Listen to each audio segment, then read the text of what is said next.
Hello guys, সুমিতার রান্নাঘর স্বাগতম। আজকে আমি আরেকটা নতুন রেসিপি নিয়ে আসছি। তাহলে দেখেন আমার রেসিপিটি। যদি ভালো লাগে আমার চ্যানেলটা সাবস্ক্রাইব করে দেবেন আর লাইক কমেন্ট শেয়ার করে দেবেন। আজকে আমি রান্না করতেছি রুই মাছ, পটল আলু দিয়ে রুই মাছ রান্না করতেছি। প্রথমে আমি পেঁয়াজগুলো হালকা বেটে নিয়েছি। তারপর আমি তেলের মধ্যে পেঁয়াজগুলো দিয়ে দিলাম।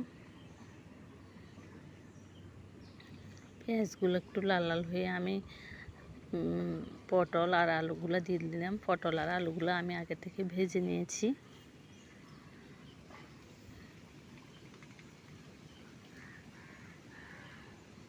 তারপর দিয়ে দিলাম পরিমাণ মতো লবণ, মরিচের গুঁড়া দিয়ে দিলাম 1 চামচের মতো, হলুদ গুঁড়া দিয়ে দিলাম 1 চামচের মতো। তারপর ভালোভাবে আমি কষিয়ে নেব।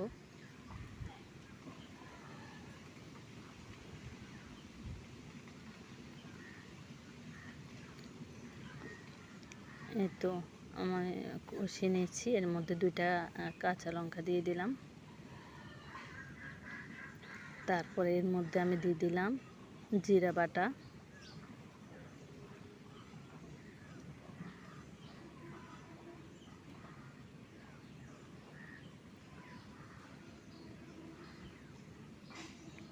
এর মধ্যে দিয়ে দিলাম জিরা বাটা। তারপরে এবার পানি দেব পরিমাণ মতো পানি দিয়ে আমি তারপর এর মধ্যে ফুটে আসলে আমি মাছগুলো দিয়ে দেব।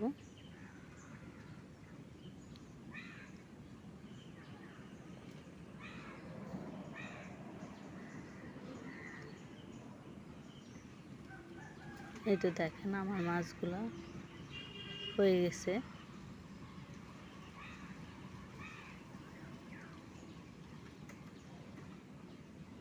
এবার আমার মাছগুলো হয়ে গেছে। এবার আমি একটা বাটির মধ্যে নিয়ে আপনাদেরকে দেখাচ্ছি। এই তো এভাবে আপনারা বাসায় রান্না করে দেখবেন।